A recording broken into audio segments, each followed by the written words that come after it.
Shalom, welcome back to Israel with Aline. I'm speaking to you live here from Jerusalem.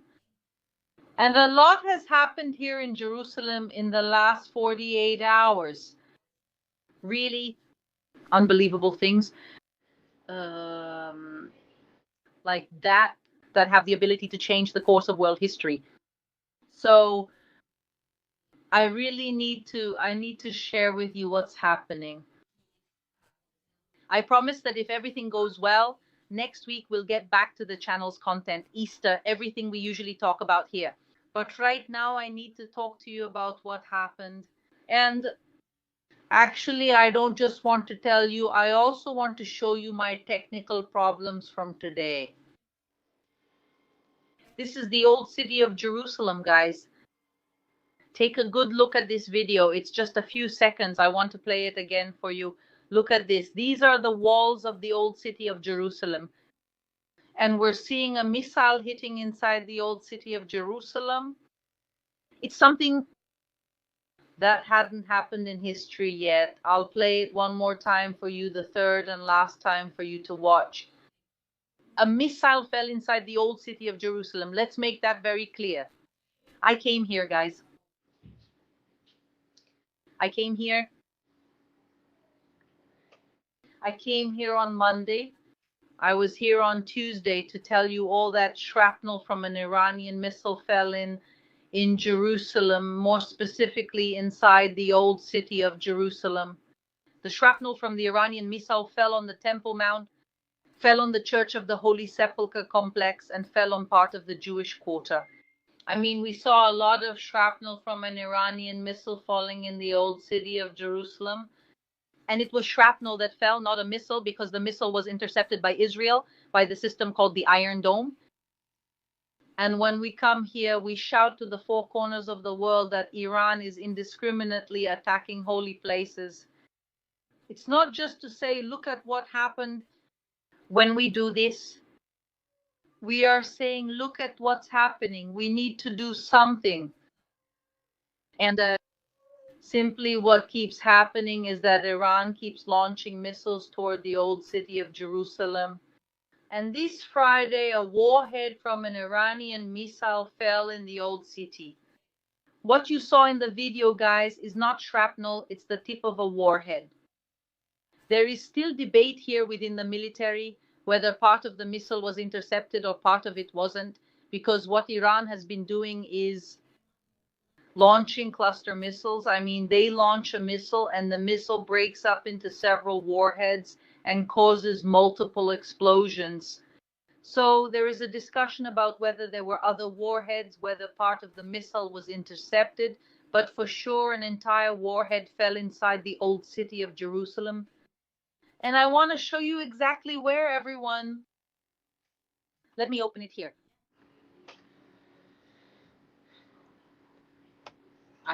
Well, you can see this one here. But I want to show you one more video.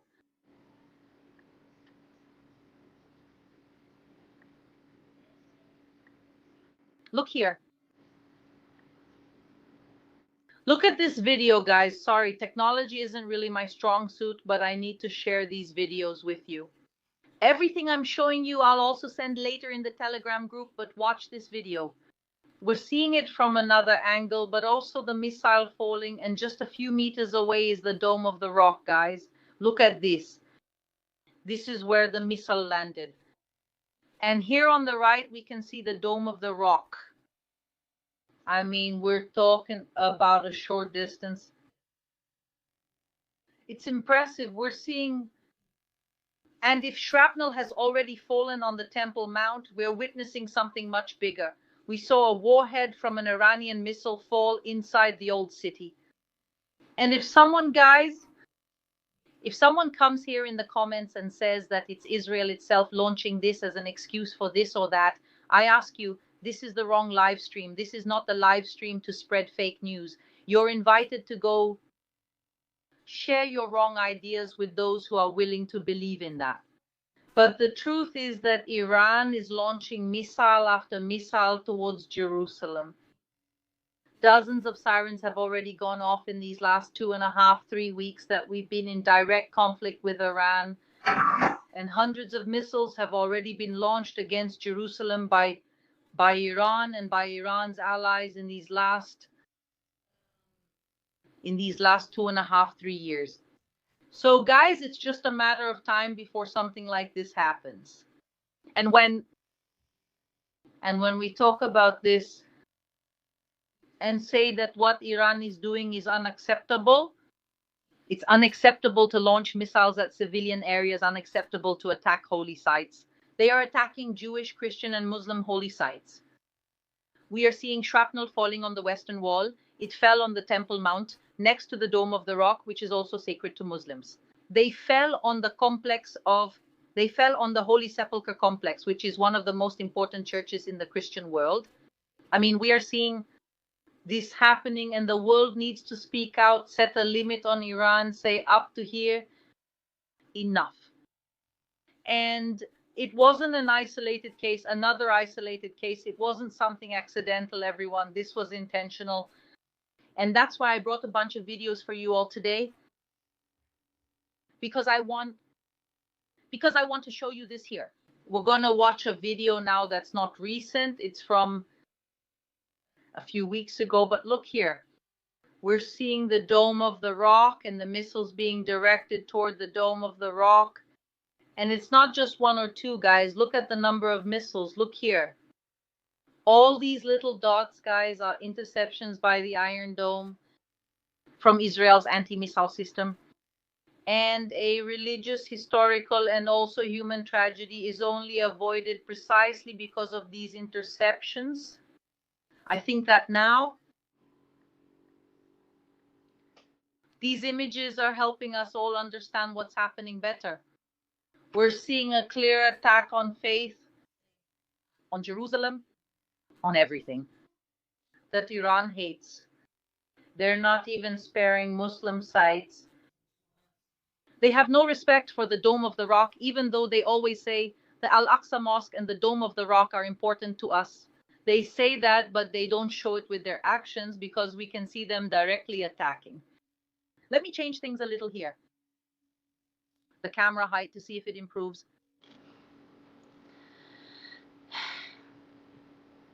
I'm really shocked. On one hand, we're in shock. On the other hand, we've been talking about this. This didn't just start today or a week ago or 2 weeks ago. We've been seeing this happening incessantly. And here, everyone, I'll put everything on Telegram later, everyone. Telegram Israel with Aline. I'll leave the link down here, both in the description and also later in the first comment. Anyone who wants to see the damage later, you can see the damage from this missile on Telegram. What happened? A missile warhead fell in the old city. I made that very clear. We saw the images. That missile didn't hit the Dome of the Rock by just a matter of 100, 200 meters, a really, really small distance. It didn't cause massive damage to the structure. The Temple Mount complex was really spared by a miracle. Because even if part of the missile was intercepted, not all of it, it wasn't like last time when it was just shrapnel. We're talking about a warhead that fell. And now the question is, we saw this video with that smoke rising. And the question is, how much damage was caused? Did it create, guys, a crater? I'll post the photos on Telegram later. There are people inside the crater. I mean, a crater several meters wide that people can go inside. But honestly, only by a miracle I can say, guys, that this fell in an area where there was no one. Nothing at all. It was exactly, if you watch my video on Tuesday, I showed you the parking lot where the first shrapnel fell. This time it fell very close to that parking lot as well, where the Jewish neighborhood ends and a slope begins. Below that slope, there are archaeological excavations and also sports courts where young people usually play soccer and basketball, thank God. Since there is a siren system, when the sirens go off, all the young people leave and go to shelters to safer places, and that's why no one got hurt. And it also didn't cause any damage to historic sites. It didn't hit any historic church or any holy place. Obviously, the excavations are important, but it didn't cause any major damage. If it had fallen, guys, if it had fallen 50 meters in any direction, it would have caused enormous damage. And we're actually seeing that the damage was relatively moderate. But guys, if Iran keeps launching missiles at the old city of Jerusalem, it's just a matter of time. It's just a matter of time before they destroy holy sites. They're getting closer and closer. And one of the questions I saw that came up in the previous live, in Tuesday's live, which I saw came up a few times, and I really wanted to answer it in the comments, but I said, instead of answering in the comments, I'll come to the next live and give you the full answer. And the question was, if Israel started this war, how do we have the right to complain when Israel is being hit by Iran? Actually, it would be, in the view of some people, what's happening is retaliation. And let's start by explaining that the one who started this war was not Israel directly, and that's why we need to have a history lesson now. So those who want to know exactly how this war started and why it started, stay with me for the next few minutes. It's really something that will change a lot of people's perception. This will also relate directly to you in just a little bit. Let's start the explanation. Why are Israel and Iran at war if Israel and Iran have historically been friendly countries? Until 1979, there were daily direct flights between Tehran and Tel Aviv. The countries were friends, the people were friends. I mean, one of Israel's biggest allies in the Middle East was Iran. We can look at videos of Iran from the 70s, women wearing short sleeves, pants, with their hair uncovered. I mean, today's Iran is not the Iran from history. What happened in 1979? There was a coup, a revolution that ended with a coup inside Iran. And the ones who carried out this coup, this revolution, were several groups together. And now listen to this because it's interesting. The main leader of this revolution and the one who won, who prevailed in the end and took power, is the Islamic movement, which was led by Khomeini, who was the first Ayatollah of the Islamic Republic. So an Islamist group, I mean a radical Muslim Islamist group, they decided to start this revolution, but they had allies. Who was allied with the Islamists, with radical Islam, was actually the left. This is not a criticism of the entire left. Guys, this is a wake-up call, because we have to be able to listen to criticism too. So listen to this. Along with those who took part in the Islamic Revolution was the Iranian Communist Party, which was called Tudeh. Along with them, the Mujahideen, which is also an Islamist organization, also leftist Islamic guerrillas, which were a mix of Islamism and Marxism. Marxist guerrillas who were Marxists, Leninists,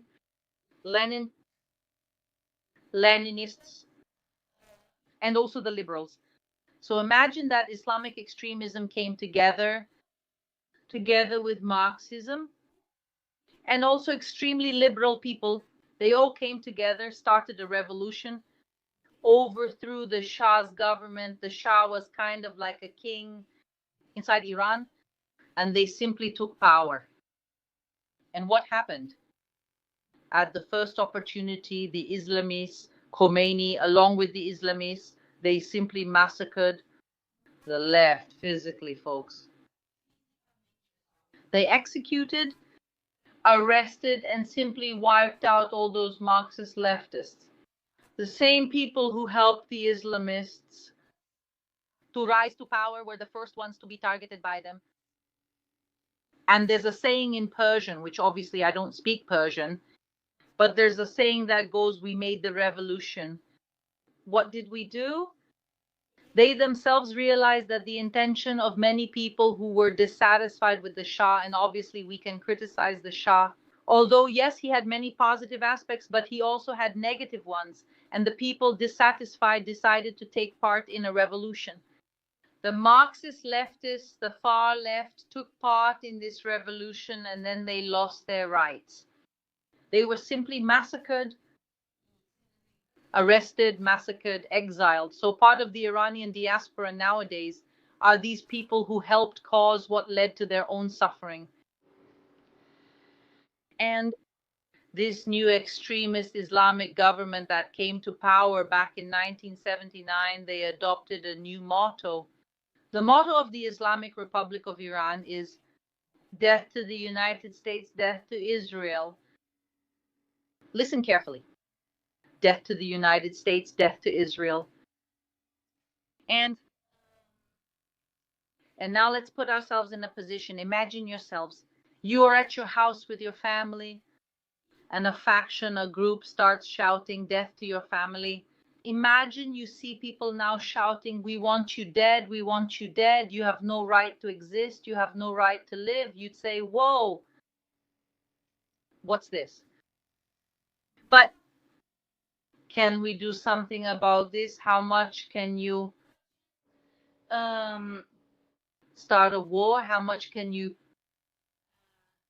attack an organization that hasn't done anything directly to you yet?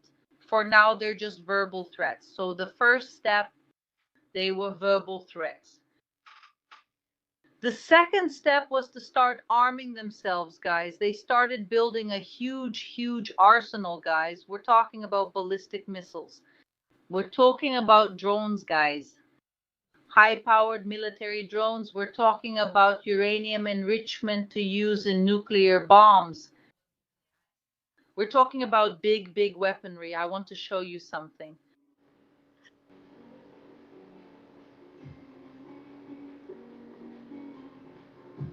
We're playing music here on the street. You have to say Israelis keep their sense of humor even during war. I don't know if you can hear it. There's a car passing by playing cheerful music here. It's not music like funk, nothing like that. They're songs with themes, biblical and religious, but with a modern rhythm. I don't know if you were able to hear it.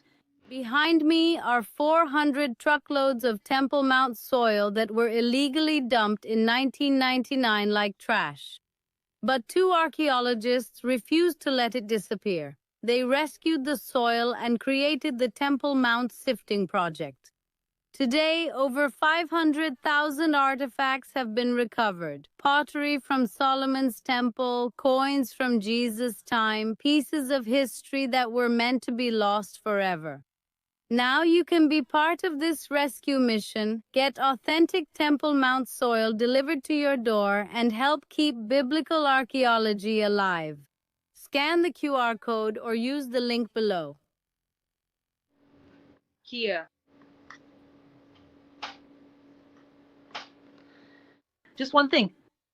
This one here, guys, is what I mentioned before. What we're seeing here is the damage from this missile that you could get hit by. It landed right at the end of the street going down toward the archaeological excavations. If you look back, there's the soccer field, the basketball court I told you about. So it landed in the direction of those archaeological excavations. You can see that there are already people going in there. So that's the damage from the missile. But now this one here, it's one of the missiles produced by Iran. Guys, these are missiles with enormous power, much bigger than the one that hit the old city. And you can see there's something written on the side. But this writing isn't in Persian. This writing is in Hebrew because it's a message, not for the Iranian people. This is a message for us. It's written here in Hebrew, Mavrat l'Israel, death to Israel. We're also seeing another high-powered missile here. This is a display of nuclear weapons, an exhibition they held of military weapons. Not nuclear, sorry, of military weapons. And here they're showing the missiles, the rockets, the technology they're developing. And we can see here it's written in Arabic, English, and Hebrew. But don't be fooled by the English. Because in English it says down with Israel. But in Persian and in Hebrew it's stated clearly, death to Israel. Here too, on this gigantic missile, it's also written there. We have to wipe Israel from existence. I mean, wipe Israel off the map. And here too, you can see it. So the first step is to say death to Israel. The second is to buy and produce weapons capable of causing great damage in Israel. Let me out here. So we're going through this in phases, guys. The first phase was to talk. The second phase was to arm ourselves. And the question is, imagine that someone wants to invade your house and massacre your whole family. But the person has the weapons, but they haven't done anything yet. What can you really do against them? And it's not just against Israel. Let's make that very clear. For example, we said the motto is death to the United States first, and only then death to Israel. Death to the United States, death to Israel. Second, the weapons they are creating are not just to attack Israel. For example, we've seen in recent days that Iran has launched a missile. I mean, they launched a ballistic missile against the base, in an American base called on the island of Diego Garcia. It's in the Chagos Archipelago. It's a little known place in the middle of the Indian Ocean. Guys, it's far, far, far, far, far from here.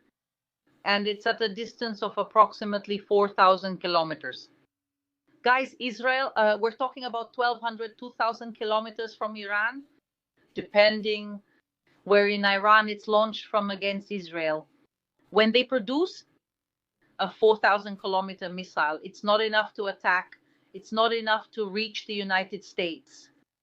And it's too powerful to attack Israel. The only reason to make a 4,000 kilometer missile is to attack other targets, not just Israel and the United States. That's what they see as the infidel, as the enemy of radical Islam. And that also includes Europe. So these 4,000 kilometer missiles, if you consider that they are mainly produced to attack Europe, the capitals of Europe. So these are missiles capable of attacking and causing great damage to the capitals of Europe.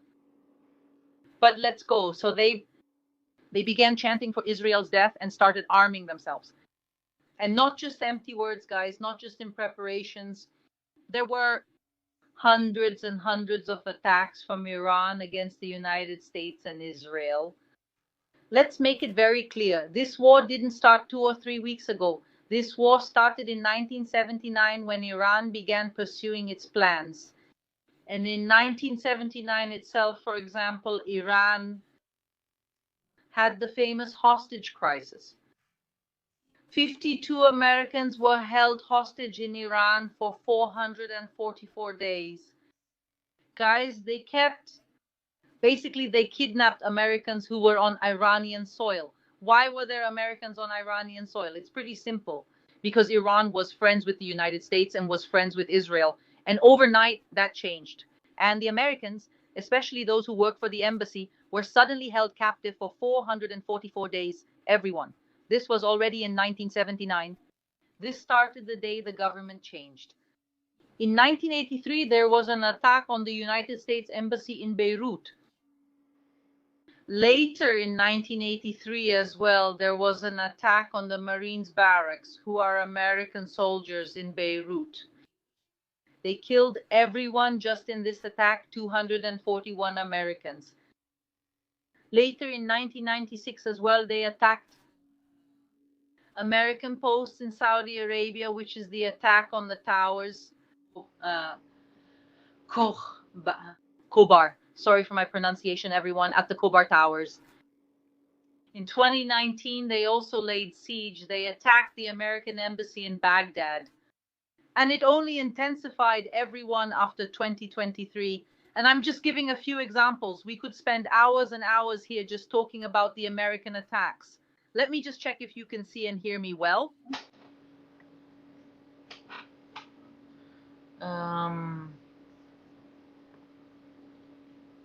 I hope so.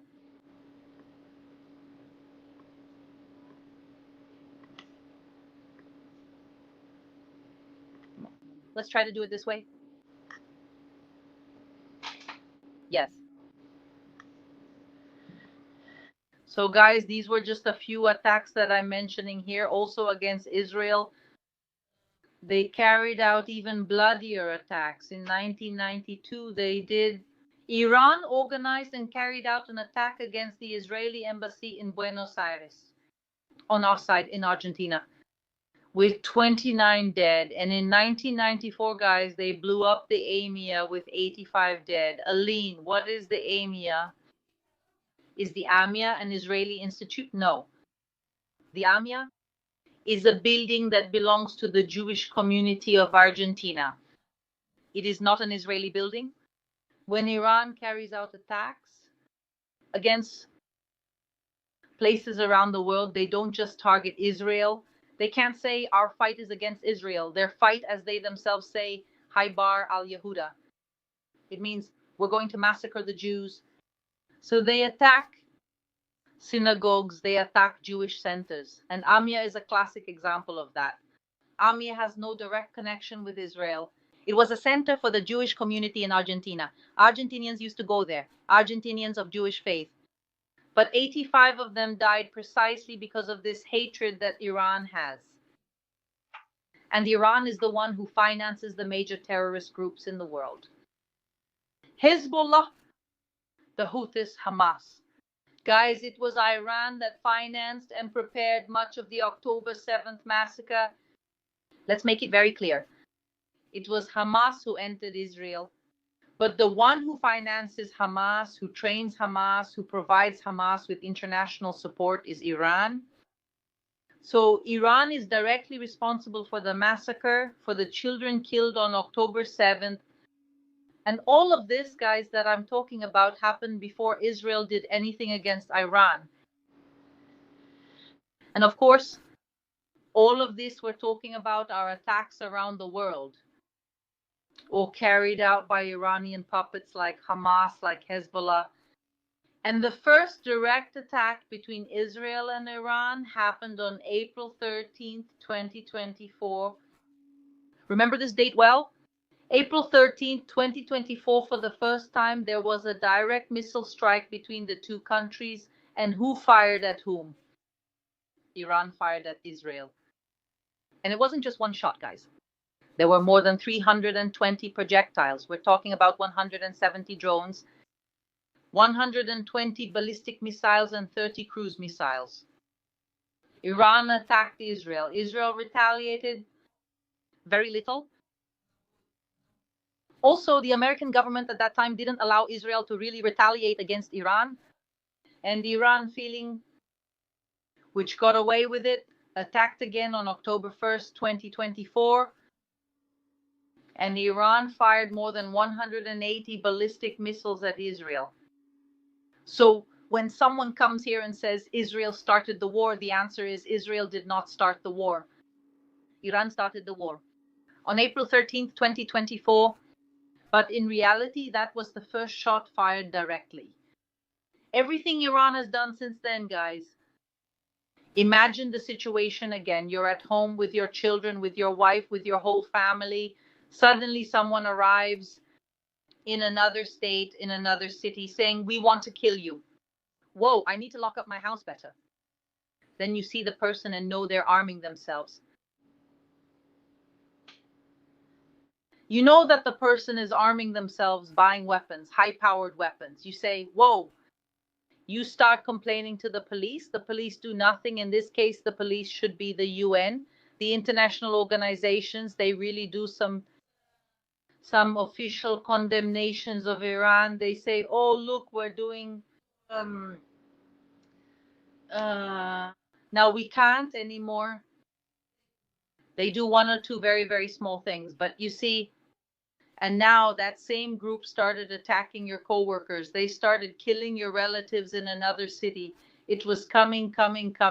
One day they drive by your house and start machine gunning your house. And the damage from those first two attacks was relatively small. The physical damage was very big, but the number of lives lost was small. Mainly because of Israel's anti-missile systems, because of all the bunker systems we have for the population. But the moment they spend fighting and say, we're going to come back and do this again, how much can Israel take and do nothing? When people say, why is there a war? It's very clear why there's a war, because Iran is preparing to destroy Israel, because Iran is enriching uranium, and they themselves said that they have already tons of uranium enriched up to 60%, enough for 11 nuclear bombs. They just need the final enrichment step, which is quick.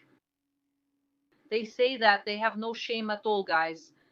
Look at the speeches from the Iranian parliament, not just now during the war. Look at the ones from before. I mean, it's very clear that they want to destroy Israel. And as for Israel, does it have to allow that to happen? The lives of our children matter too. The lives of our citizens matter too. And that's why the war started. And let's make it very clear that in every war, civilians will die. And that's a tragedy, no matter which side they're on. When Iranians die, when Iranian civilians die, it's a tragedy. When Israeli civilians die, it's a tragedy as well. Let's make it very clear that all civilian lives matter. But when Iran attacks, Iran is deliberately targeting civilian areas. They are deliberately attacking the old city of Jerusalem and holy sites, because they know that inside each one of us is Jerusalem. Jerusalem isn't just another city, folks. Jerusalem is our capital, the capital since the time of King David. Guys, every Israeli, every Jew in the world also has a connection with Jerusalem. That's why Iran is attacking. As much as it may seem like it doesn't make sense, it actually makes perfect sense. They are trying to attack us where it hurts, not where they will cause the most military damage, but to destroy our hope, to destroy our faith. And when Israel attacks Iran, it's not to kill Iranians, folks. When Israel attacks Iran, it's to try to dismantle the Islamic Republic of Iran, the Ayatollahs who are not the legitimate government of Iran. They took power in 1979.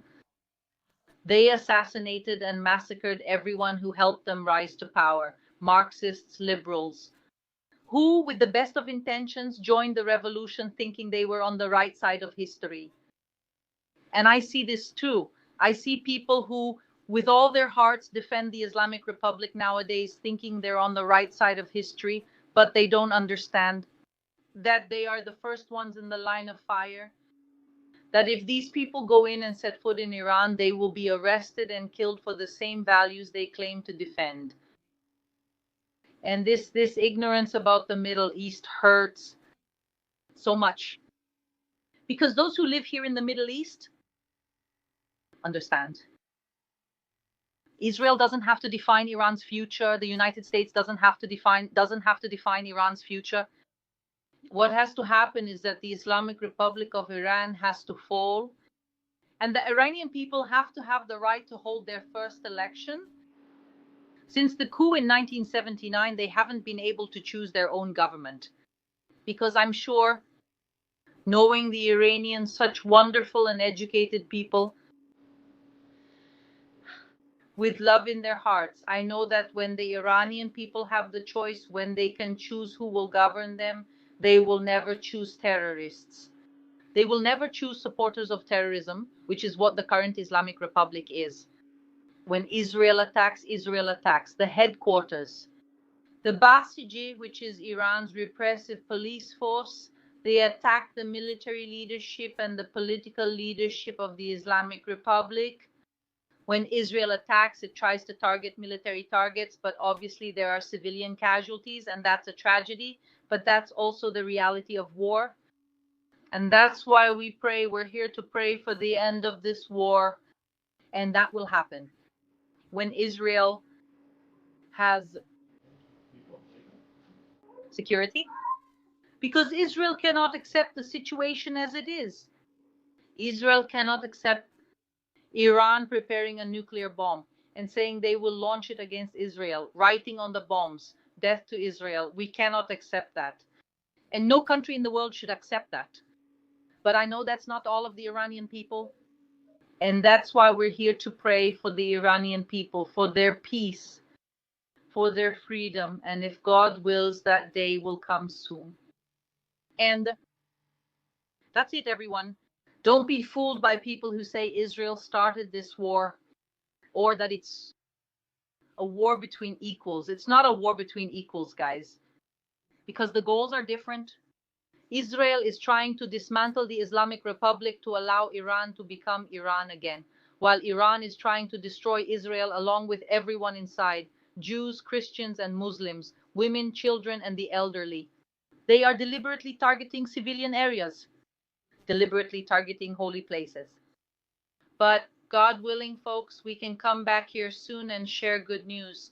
And who knows, maybe one day we can freely travel around Iran again the way it was until 1979, with direct flights from El Al, so Iranians can come and see how beautiful Israel is, and so people can go back to how it was before this terrible coup. But until that day comes, we are here. And Yair, my son, wants to say shalom to you. Say shalom and goodbye to everyone. Shalom. Bye-bye. Bye.